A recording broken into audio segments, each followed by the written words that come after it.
Well, hi folks, and welcome along to the Old Classic Car channel. It is a slightly chilly Wednesday morning, and I think it's high time for another entry into the I Wouldn't Say No files. Yes, looking at some interesting cars that are up for sale right now today and available to grab if you so wish. Now, the entry today is from that kind of era which is almost forgotten now, to be honest, the sort of late 40s, early 50s, just post World War II era, when there were some really lovely quality cars around, but nowadays they tend to get a little bit overlooked and forgotten by most people who are thinking about buying an older car. But yeah, it really is worth thinking about a car from that era, because there are some real gems still to be found and very reasonably priced indeed, especially if you're handy with the Whitworth spanner. But think of manufacturers such as Lanchester or Lee Francis, or as in today's case, Armstrong Siddeley, makers that you don't tend to come across all that often at classic and vintage vehicle events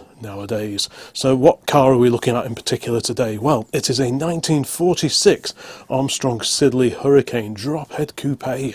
Very, very swish, a very elegant looking car from those early post-war years. This is a 1946 car, which I think makes it quite early, but it's one of those cars that's sort of teetering on the brink. It's clearly been sat for quite a long time and does need a fairly considerable amount of restoration work now, and it's sort of teetering just sort of in survival. Is it going to survive, and will it go on to live again, perhaps be put back on the road, maybe as an oily ragger, or is it just going to fade away, perhaps be used for spare parts and nothing more than that? It really will come down to whoever decides to buy this particular car. But anyway, as you can tell, it's probably a little bit chilly out here, so let's get back inside and have a look at this Armstrong Siddeley. Link in the description, and also the QR code, which should be showing on the screen if you want to take a closer look at.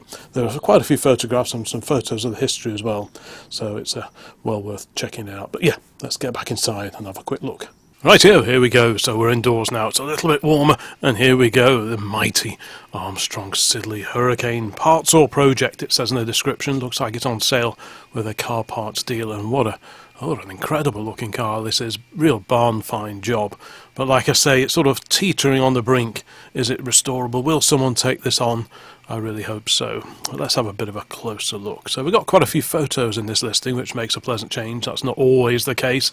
You've got all the contact details here, and it is open to make an offer. So yeah, we've got a few days to run, but you could always make an offer, you never know. Anyway, let's have a closer look at the car. So we've got some decent photos. It's a shame the grille is looking a little bit mangled. It could possibly be straightened out, but I think you'd really, ideally, want to try and find a replacement. I know there is an Armstrong Siddeley club, and they do, I think, have a spare scheme, but obviously you might want to drop them a line and just see what the availability is of parts for a car like this. What a thing. I love the headlights. I love these old style lenses on there, like the cat's eye sort of lens. Very, very nice indeed. But yeah, really, really imposing car. And if we look at this side view, you really get an idea of the proportions, the streamlined styling of this particular era of car. Very much pre-war in sort of the construction methods. I believe the body is a mix of aluminium and steel panels over an ash frame. We'll talk about the ash frame in just a moment. You can clearly see that the wings are steel because there's a little bit of tinworm on them, but they don't look appallingly bad, I must say, at least in the photographs. If we just have a closer look there, you know, for a car that is, well, what, 60, 80 years old, it's not doing too badly, I don't think, but yeah, it clearly needs someone to save it. It's no running boards on this era of car, and you've got the rear hinged so-called suicide doors, big heavy doors, and I think when I went to the Stony Restoration Show, there were quite a few Armstrong Sidleys on display there, and I did speak a bit about the very big doors fitted to these cars and how it really puts a strain on the pillar here, on the hinge pillar. Now these doors are rear hinged, and yeah, so we've got ash framing behind here, so you might want to just double check to find out a little bit more about the condition of the ash framing. But you know, it could be okay, it could not be. You really, really don't know. But let's just keep going anyway. So we've got a photo of the interior here, quite a swish leather interior, not a huge amount of knee room for the rear seat passengers, it has to say, for what is a fairly big car. But let's carry on and see what we've got here. Now this shows the doors open, so that's usually a fairly good sign. As I've said in some of the auction walk-around videos that I do, when you see these ash frame cars, how the doors open and close and whether they drop or not, that is a real good indication of the condition of the structure. And while obviously we can't see the door opening and closing here, on the face of it, it looks kind of okay here. But like I say, don't take my word for it. As with all these videos, make your own arrangements to check these cars out yourself. This is not a recommendation. But look at that, what a lovely place to be. I could just imagine going on a continental trip in a car just like this. What a great looking thing. Now if we just go over here, if we go back to my site, the main OCC website, if we go down here to the image section, photos, we click on that, and this is where the huge image archive is on the main channel. And as you can see, there are gazillions of pages in here, all sorts of cars, vans, lorries and so on. And if we just go up above Austin, before Austin, Armstrong Siddeley, right, we've got a few pages for different Armstrong Sidleys, and we've got a few photos on this Hurricane page of people enjoying a continental road trip in a car just like this. Look at that, outside the Tabac and the Café du Commerce, somewhere en France, a continental tour in the post-war years, very, very glamorous, people there, the sunglasses and so on. But what a great car that is. I wonder what happened to this one. Unusual plate on there. Can anyone identify that plate? Is it a sort of a diplomatic plate, perhaps? I'm not quite sure. But yeah, very, very glamorous lifestyle afforded to the people who could afford these, because these weren't cheap cars. These were posh cars, coach-built cars. And so that just gives you an idea of the kind of people and the trips that a car like this would have undertaken back in the olden days. But this one has clearly fallen on slightly hard times, but at least it is still here, still with us, clinging on to life. We've got an under bonnet view here, so plenty of surface rust, but it doesn't look like it's been messed around with, and that's not a bad thing. 6-cylinder car, these, and they did change throughout production. 6-cylinder overhead valve. They started out as 16 horse cars, 2 litre, from about 1945 through to 49, and after that, in 49 to 53, they increased the engine size slightly from 2 litre to 2.3, and it became an 18 horse engine.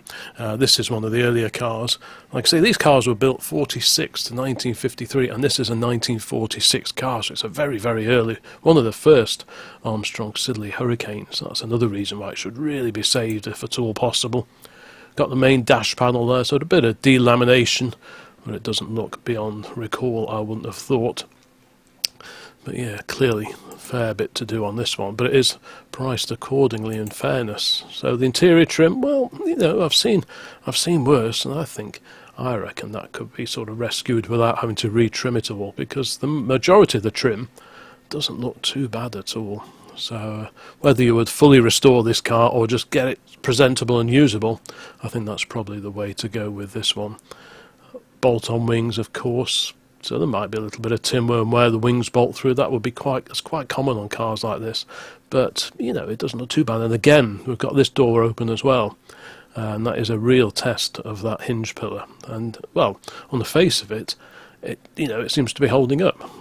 Obviously, you never quite tell, but there we go again. You see, you've got both doors open, so that's usually an indication that the structure perhaps isn't too bad. I think you have to go in assuming there will be bits of woodwork to do, but maybe, just maybe, you get away without doing a lot of framing.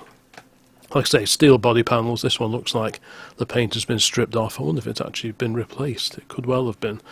But yeah, and here we go in the boot. Looks like it's had a different rear panel put on it at some point. And we've got some various panels. Those look like removable inner wing panels. At least that's what they look like to me. Probably got a wooden boot floor, so that'd be easy enough to replace. We've got a photo, a close-up of the door and the scuttle. And I think this is just to show that the door line is actually pretty reasonable, the way the moulding continues along here onto the scuttle. And it doesn't really appear to have dropped significantly at all. So again, it doesn't prove anything, but it just gives you a little bit of confidence that maybe the frame is okay. A close-in look here. I mean, if you sandblasted those wings, they would probably come up pretty well, to be honest. I'm not sure. Are they a bit beyond I'm not sure really you could oily rag them. Looks like they've had paint at some point in their past. But, you know, I've seen a lot worse than that. Anyway, let's carry on down here, see what other photos we've got.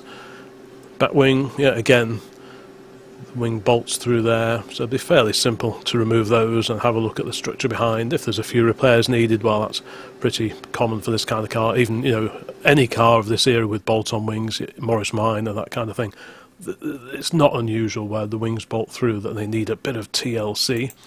There we go, another side-on view of this magnificent car. You've got the little trafficators, the little pop-up semaphore indicators built in to the panel just over there. A little rear three-quarter view, so you can see aluminium panelling here. So it looks like the larger parts of the bodywork are aluminium skinned and the wings are steel. Of course, aluminium was in great supply following the Second World War, where steel was much, much harder to get hold of. And there is the famous Sphinx mascot as well. Bit of a close-up of the door panel, which again looks pretty usable. I think that will clean up half decently. Yeah. Usable seat, I reckon, with a bit of care, bit of leather treatment as well, just to get some suppleness back into the leather. And here we go. Right, we've got a bit of paperwork here. I'm going to have to crank my head over just a little bit, have to excuse me. So we've got a bit of history. It looks like it's from the club a few years ago. A painted fawn with brown interior. The car was supplied by Clulo and Autumn, Leicester distributors for Armstrong Siddeley, registered with a Leicester registration number ERY 196 on the 21st of December 1946. And the first owner was Heathguard Knitwear Limited. So this is where owners' clubs can really come in handy, because especially with these sort of lower volume production cars, quite often the records have survived, and I'm assuming this letter probably came from the Armstrong Siddeley Club quite a few years ago now. But it says information should be sufficient for the DVLA to issue the original registration if it is available. Right, yeah, as the record shows, a clear link, ERY 196, to the chassis number quoted there. So there you go. A little bit of history with it as well. I've got a receipt here. Armstrong Siddeley Motors, Edgware Road, Hendon, Northwest 9. That's pretty neat. 1960 something is the date of that letter there. We've got a few more receipts and a bit of history in the file here, so that's always really nice to see. I'm a bit of a sucker for old paperwork like that. So let's just have a quick look at the description. Right, for 1947 it says here, Armstrong Siddeley Hurricane for restoration, just out of long-term storage. We have the keys, a large history file. I'll add some pictures of the paperwork. Yeah, logbook needs to be applied for. Yeah, I've got an old tax disc and number plates, service letters, etc. Seats will need a good clean, areas of repair, but will be usable. The mileage is showing just short of 10,000 miles. Body and chassis will need repairs. Doors, bonnet, boot, still open and closed. Boot is full of parts. Viewing is welcome and transport can be sorted. So there you go. Bit of information there on this particular car and the seller. But yeah, it'd be lovely to think that this car, this fine old car, which has survived right the way through to 2026, would go on to live again. Will it happen? Will it not? Well, who knows? It all depends on who sees this and who decides the future for it. If you end up buying this car, let me know what your plans are. That would be really cool. And don't forget to let me know in the comments what you think of today's I Wouldn't Say No entry. So thank you so much for watching this short video. I'll include links to this particular auction in the description and in the pinned comment below the video that you're watching, and of course the QR code. You can use that on your phone to take you straight to the listing. So thanks very much for watching. Please check out the rest of the channel and more videos along very, very soon. So bye for now.